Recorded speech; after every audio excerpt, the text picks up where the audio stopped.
Hello everyone, welcome to my channel. मेरा नाम है नमन और जैसे कि आपने वीडियो के टाइटल में पढ़ ही लिया होगा कि मैं इसमें आपसे अपने न्यू पीसी के स्पेक्स शेयर करने वाला हूँ और मैं आपको फाइनल में ये भी बताऊंगा कि ये मेरे को टोटल बिल्ड कितने का पड़ा। ये बिल्ड मैंने करवाया है मई 2025 में रिसेंटली, और अभी तक मैंने इसके सिर्फ एक या दो बार यूज़ किया है। उससे पहले मैं आपके साथ इस सब के पार्ट शेयर करना चाहता हूँ और इसमें मैंने क्या क्या यूज़ किया है।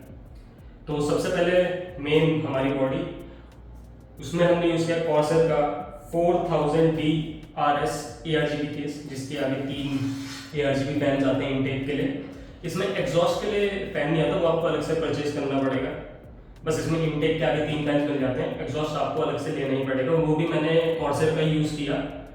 इसके साथ हमने लिया है कि AMD का Ryzen 7 9800X3D, जिसमें 8 कोर 16 थ्रेड और 5.2 गीगाहर्ट्ज तक की स्पीड है इसमें, ताकि मल्टीटास्किंग और गेमिंग ये दोनों ही आराम से कर सके। और अभी मार्केट में मैं कहूँगा एक किलर CPU है। अब ये हमने लिया है, अगर इसको हम फुल पोटेंशियल यूज करेंगे तो इसको कूल भी रखना पड़ेगा।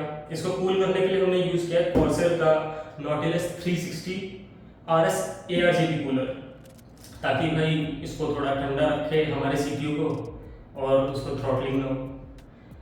मदरबोर्ड हमने यूज किया है MSI का mag B850 Tomahawk Max wifi. अब ये फ्यूचर प्रूफ है, इसमें वाईफाई 7 का सपोर्ट है और ब्लूटूथ 5.4 का भी सपोर्ट है। नेक्स्ट हमने यूज किया कॉर्सर वेंजेंस की DDR5 32GB रैम। इसमें भी आपको एक बार ध्यान देना होगा कि अगर आप रैम यूज कर रहे हो, इन रैम के आगे नीचे लिखा होता है यहाँ पे इंटेल XMP कंपैटिबल और AMD Expo कंपैटिबल। तो ये जरूर देखना आप जब भी अगर रैम लें, क्योंकि अगर आपका AMD का प्रोसेसर है तो उसके साथ कितनी अच्छी कंपैटिबिलिटी होगी, कितनी अच्छी स्पीड मिलेगी, वो हमेशा रैम के नीचे में यहाँ डब्बे पे लिखी रहती है। तो उस पर ध्यान देना कि AMD Expo जरूर लिखा हो, क्योंकि मेरा AMD का प्रोसेसर है तो मैंने ये ली है AMD Expo कंपैटिबल। ये हमारी 32GB की रैम है, 6000 मेगाहर्ट्ज की स्पीड, CL36 की लेटेंसी। स्टोरेज के लिए हमने यूज किया सिर्फ एक ही SSD यार, क्योंकि मेरे पे एक एक्सटर्नल SSD है तो मैंने इंटरनल सिर्फ एक ही यूज करी, सैमसंग की 990 EVO प्लस, जिसकी रीड स्पीड है 7150 Mbps, मतलब विंडोज और गेम्स बहुत आराम से लोड हो जाएंगे। अब पावर सप्लाई की बात करते हैं। पावर सप्लाई हमने कॉर्सर की RM1200X shift fully modular power supply use करी है, जो 80+ गोल्ड सर्टिफिकेशन के साथ आती है। अब आप सोचेंगे कि 1200 वॉट की पावर सप्लाई क्यों? ऐसा तो मुझे कोई कंपोनेंट दिख नहीं रहा कैसे तुझे इतनी पावर की जरूरत पड़ जाए। एक्चुअली जो हमने GPU यूज किया है ये उसके लिए है, और मैं उसको फ्यूचर प्रूफ ही रखना चाहता था कि मैं और भी कंपोनेंट्स अगर कुछ लगाऊं तो मेरे को पावर सप्लाई रिलायबल हो और एक स्टेबल पावर मेरे को मिलती रहे और मेरे कोई कंपोनेंट्स में दिक्कत ना आए।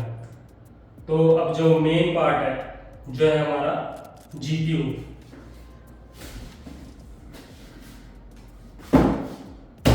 भाई ये यूज किया हमने GPU Zotac का RTX 5090 OC एडिशन, जो 32GB VRAM के साथ आता है। Top of the line GPU, इससे अच्छा GPU अभी तक है नहीं मार्केट में।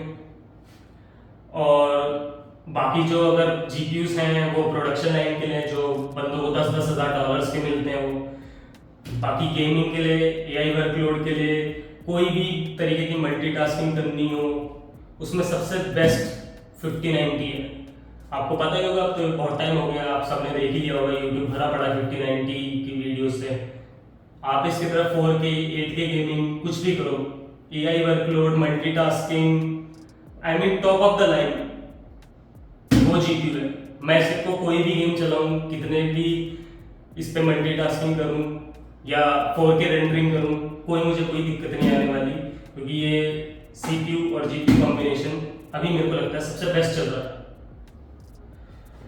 तो अब आप पूछेंगे कि भाई अगर तूने ये लिया है 5090 तो तेरे को कॉस्ट कितनी पड़ गई होगी इसकी? भाई कॉस्ट तो बहुत पड़ी है, मैंने बजट तो 5080 का बनाया था पर मैं फाइनली 5090 पे ही रुका, क्योंकि अभी मार्केट में क्या है कि इसके प्राइस बहुत फ्लक्चुएट कर रहे हैं। 2 महीने पहले तक इस 5090 के अकेले का प्राइस मेरे पूरे बिल्ड के प्राइस जितना था, सिर्फ इस अकेले 5090 का प्राइस। फिर जैसे इसके प्राइस नीचे हो गए, मैंने तुरंत पीसी बिल्ड करवा लिया। तो मेरे को इस पूरे बिल्ड के अलॉन्ग विद द जीपीयू, और मैंने एक पावर सप्लाई भी ली है इसके साथ अलग से, यूपीएस मैंने यूपीएस भी लिया है। उस सब को इंक्लूड करके मेरे को अप्रॉक्स खर्चा आया 4 लाख का, जिसमें से सिर्फ ये अपना जीपीयू 2.5 लाख का था, बाकी सब उसमें आ गया अपने 1.5 लाख के अंदर। अब पर जैसे मैंने पीसी लिया उसके बाद फिर से प्राइस फ्लक्चुएट मारने लगे। मैंने देखा कि पीसी कंपोनेंट्स के पास फिर फ्लक्चुएट मार रहे हैं, खासकर जीपीयू के। अब मैं आपको बताता हूँ मैंने पीसी लिया कहाँ से। भाई मैंने ये पीसी लिया है अपना नेहरू प्लेस से, बिट कार्ड से, स्पेसिफिकली बिट कार्ड से। मैंने अपना लास्ट बिल्ड भी उनसे ही करवाया था, जो मैंने 5-6 साल पहले करवाया था 2060 सीरीज का। उसके बाद ये मेरा अपग्रेड है।